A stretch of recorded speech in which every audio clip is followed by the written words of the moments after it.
ভিডিওর প্রথমেই সবার থেকে ক্ষমা চেয়ে নিচ্ছি ভিডিওটা এত দেরিতে দেওয়ার জন্য। এটা হচ্ছে 11ই আগস্ট আমার রায়ের জন্মদিনের সেকেন্ড পার্টের ভিডিও, মানে দুপুরে কি আয়োজন করেছিলাম সেটাই তোমাদের সাথে শেয়ার করব। হ্যালো এভরিওয়ান, সবাই কেমন আছো? আশা করি সবাই ভালো আছো, আর আমিও খুব ভালো। দেখতেই পাচ্ছ আকাশটা কি সুন্দর জল করছে একদম। তো দেখো আমি সুন্দর করে, ও বলেছিল নতুন বিছনার চাদর পাততে, আজকে আমি পেতে নিয়েছি। আর এইদিকে দেয়ালটা তোমরা ইগনোর করো, ও একদম রং হবে বলে ঘরের চারদিকে একেবারে এঁকে রং করে দিয়েছে। সুন্দর করে বিছানার চাদর পাল্টে আমি চলে গেছিলাম স্নান করে এসে, আর আমিও একটা নতুন নাইটি পরে নিয়েছি। চলো এবার ও স্কুল গেছে, তোমাদের বলেছিলাম ওর স্কুলে ওই 15ই আগস্টের জন্য প্রোগ্রাম আছে, স্কুল কামাই করা যাবে না। আর ও বন্ধুদের জন্য একটু ছোটোখাটো গিফট নিয়েও গেছে। স্কুলে বলে সবাই বার্থডের দিন যায়, আর ও কোনো দিনও এর আগে যায়নি, এই জন্য বলে এবছর আমিও যাবো মা। আমি বললাম চলো যাও। তো এখানে আমি স্নান করে উঠে চাটনিটা বসিয়ে দিয়েছি আমের, যেহেতু আজকে শ্রাবণ মাসের লাস্ট সোমবার। দেখতেই পাচ্ছ এখানে আমরা পুজোর জোগাড় করে নিয়েছি। মৌ যাবে বাইরে পুজো দিতে, আমি আর আজকে বাইরে যাব না, আমি ঘরেই ভগবানকে সেবা দেবো। এই দেখো আমাদের দেখেছো গোপু সোনার নিচে কে বসে প্রসাদ খাচ্ছে। ওই টিকটিকটা সবসময় গোপু সোনার খাটের তলায়ই থাকে, প্রসাদ দিলেই ও আগে গ্রহণ করে। আর এখানে দেখো আমি ঘরে শিবকে জল ঢেলে দিয়েছি, শ্রাবণ মাসের সোমবার বলে আজকে আমারও উপোস। আর সুন্দর করে মৌস ঠাকুরকে, মা আগেই সকালবেলা পায়েস করে নিয়েছিল, সব ঠাকুরকে ভোগ লাগিয়ে দিয়েছে। তো পায়েস তারপরে রাইকে দেওয়া হবে। আর এখানে দেখো বার্থডে গার্ল সুন্দর করে স্নান করে একটা ছোট্ট জামা, মানে নতুন জামা ছিল একটা পরে নিয়েছে। ও যাবে ওর পিপির সাথে একটু পুজো দিতে। ও এতটাই সাজতে ভালোবাসে, দেখো স্নান করে উঠে ওর বাবা যে লিপ বাম দিয়েছিলো সেটাই আগে অ্যাপ্লাই করে নিল ঠোঁটে। বলছে আমি পুজো দিতে যাওয়ার আগে একটু সেজে গুজে। দেখো এখানে আমার চাটনিটা অলমোস্ট হয়ে এসেছে। এবার আমি একটুখানি চিনি দিয়ে, মানে একটু পাতলা করে করব, তাই এবার চিনিটা দিয়ে একটুখানি ফুটিয়ে নামিয়ে নেবো। চলো এবার কি রান্না করব সেটাই তোমাদের সাথে শেয়ার করব। আজকে যেহেতু নিরামিষ, শ্রাবণ মাসের সোমবার তোমরা জানোই, এর জন্য আমি, মা, মৌ সবারই উপোস, কেউ খাবো না। আর ওকে একটু নিরামিষ ও যা যা বলেছে সেটাই বানিয়ে। এগুলো হচ্ছে ছানার বড়া কিনে এনেছিলাম, ছানার কোপ্তা করবো বলে। আর এদিকে পনির করবো, আর 5 রকমের ভাজা করব। আজকের মেনু একদম সিম্পল থাকবে। জন্মদিনে অন্য বছর প্রচুর রকমের রান্না হয়। আর এইদিকে দেখো আমার বৌদিও চলে এসেছে, এসে স্নান টান করে ভাগ্নির জন্য রান্না করতে লেগে পড়েছে। আজকে বেশিরভাগ রান্নাই সব বৌদি করেছে। আর এখানে মা পায়েস বানিয়ে নিচ্ছে, মানে সব কিছুই বৌদি বানিয়েছে।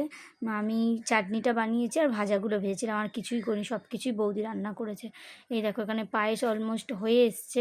এখনও যেহেতু গোপুকে দিয়ে তারপরে রায়ের জন্য তুল লাগবে, এই জন্য পায়েসটা মা আগে বসিয়ে দিয়েছিল। এখানে দেখো ভাজাগুলো বৌদি ভাজতে চালু করে দিয়েছে। আর এখানে পনিরগুলো ভেজে তুলে রেখেছে, পনিরের একটু তরকারি করবো। আর রাই নিরামিষ দিনে পনিরটা খেতে ভালোবাসে, এই জন্যই পনিরটা বানাবো। আর আমি এদিকে ভাতও বসিয়ে দিয়েছি, আর একটুখানি পোলাও বানাবো, সেটা হচ্ছে বাচ্চাদের জন্য। আর যারা পোলাও খাবে না তাদের জন্য একটু ভাত বানাবো। সেরকম তো খাওয়ার মধ্যে হচ্ছে ঘরের কয়েকজনই খাবো আমরা, তার মধ্যে 3 জন আবার উপোস। দেখতেই পাচ্ছ এখানে পনিরটাও কমপ্লিট হয়ে এসেছে, কি সুন্দর লাগছে না মশলার কালারটা। আর বৌদি খুব সুন্দর পনির রান্না করে। এই দেখো পনিরগুলোও দিয়ে দিয়েছে, অলমোস্ট পনির এখানে হয়ে গেছে। ঝোলটা একটু কমে এলে নামিয়ে নেব। আর দেখো আমি যখন ভয়েস ওভার দিচ্ছি, আমার বাড়ির পাশে একটা মুরগির আওয়াজ তোমরা শুনতে পারবে। আমার যখনই আমি ভয়েস ওভার দিই মুরগিটা ডেকে ওঠে, কী করব, ওদের তো আর বারণ করা যায় না। এখানে দেখো পায়েসও হয়ে গেছে, ঠাকুরকে ভোগ দেওয়াও হয়ে গেছে। এখানে পাঁপড়ও ভেজে নিয়েছে, চাটনি টাটনি সব কমপ্লিট হয়ে গেছে। এবার রাইকে সবাই মিলে একটু আশীর্বাদ করে খেতে দেবো। আর এখানে দেখো পোলাও হয়ে গেছে, পোলাওটা একটু গরম আছে বলে এরকম লাগছে, একদম ঠান্ডা হলে সব ছেড়ে যাবে। আর সত্যি খেতে, আমি পরের দিন খেয়েছিলাম, অসাধারণ হয়েছিল। আমি এই পোলাওটা একদমই রান্না করতে পারি না, আর বৌদি খুব ভালো বানায়। এই দেখো আজকে কি রান্না আছে চলো তোমাদের সাথে শেয়ার করি। এখানে আছে পোলাও, এখানে আছে এমনি সাদা রাইস, আর এখানে আছে কুমড়ো ভাজা, পটল ভাজা, ভেন্ডি ভাজা, কাঁকরোল ভাজা, বেগুন ভাজা। আর এখানে হচ্ছে পনির, এটা হচ্ছে ধোকার ডালনা, আর মানে ধোকা না সরি ছানার ডালনা, এটা হচ্ছে চাটনি। আর এখানে দেখো গরম গরম বেগুনিটা একদম খাওয়ার সময় ভাজি, কেন বেগুনিটা গরম গরম না ভাজলে নেতিয়ে যায়, মানে একদম নরম হয়ে যায়, ভালো লাগে না খেতে। চলো এবার তাহলে রায়কে সুন্দর করে সাজিয়ে গুজিয়ে দিয়ে দিই। এখানে 5 রকমের মিষ্টি, নিরামিষ দিনে যতটা আয়োজন করা সম্ভব হয়েছে ততটাই আমরা করেছি। কি করব বলো, শ্রাবণ মাসের যদি শেষ সোমবার পড়ে, আর প্রতিটা সোমবার মেনেছি, আর লাস্টটা তো আমরা পুজো দিই, এই জন্য আর এবছর সেরকমভাবে কিছু করলাম না। অন্য একদিন ওকে খাওয়া দাওয়া করিয়ে দেবো, সেটা কোনো ব্যাপার না। খাওয়া দাওয়া তো আমরা সবসময় করে থাকি, কিন্তু ভগবানের পুজোটাই আসল। এখানে দেখো ভগবানকে আমরা গোপালকে যে ভোগ দিয়েছিলাম, পায়েসে ভোগ লাগিয়েছিলাম, সেটাই ওকে আজকে খেতে দেবো।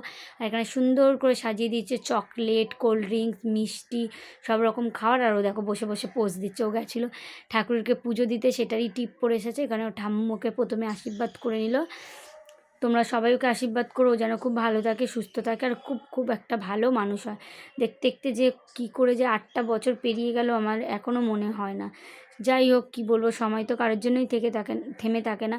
এখনও সেদিনটার কথা মনে হয় 2016 সালে 10ই আগস্ট আমি যেই দিনে হসপিটালে ভর্তি হয়েছিলাম, আর 11ই আগস্ট আমার কোলে আমার প্রিন্সেস এসেছিল। যাই হোক, কী করব, তো সময় সময়ের মতন চলছে আর আমরাও আমাদের মতন চলে এগিয়ে যাচ্ছি। এখানে ওর মামা মামি সবাই ওকে আশীর্বাদ করে নিচ্ছে একে একে।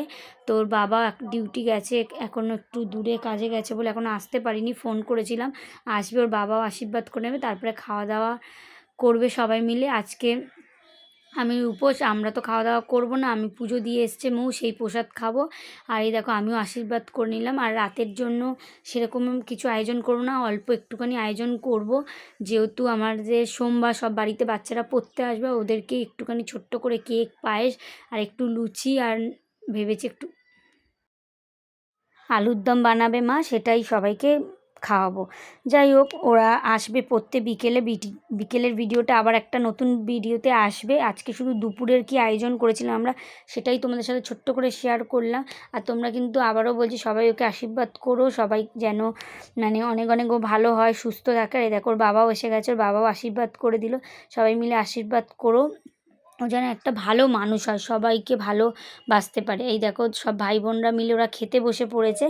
চলো ভিডিওটা বেশি বড় করব না, তাও অনেকটাই বড় হয়ে গেছে। ছোট্ট ছোট্ট করে ক্লিপ নিতে নিতে দেখো প্রায় 7 মিনিট মতন হয়ে গেছে। একটু খেয়ে দিয়ে রেস্ট করছিলো সবাই, এবার চলে এসেছি বিকেলে ছাদে আমি জামা কাপড় তুলবো বলে। আর এই দেখো রাই দিকে সাইকেল চালাচ্ছে। ভিডিওটা কেমন লাগলো অবশ্যই কিন্তু কমেন্ট করে জানাবে, আর ভালো লাগলে কিন্তু একটা লাইক করে দিও, লাইক শেয়ার করে দিও। তো দেখা হচ্ছে নেক্সট ভিডিওতে। আর রায়ের আরেকটা বার্থডের ব্লগ বাকি আছে, আমি পারলে যত তাড়াতাড়ি পারবো এডিট করে তোমাদের সাথে শেয়ার করে দেবো। তো সবাই ভালো থেকো, সুস্থ থেকো।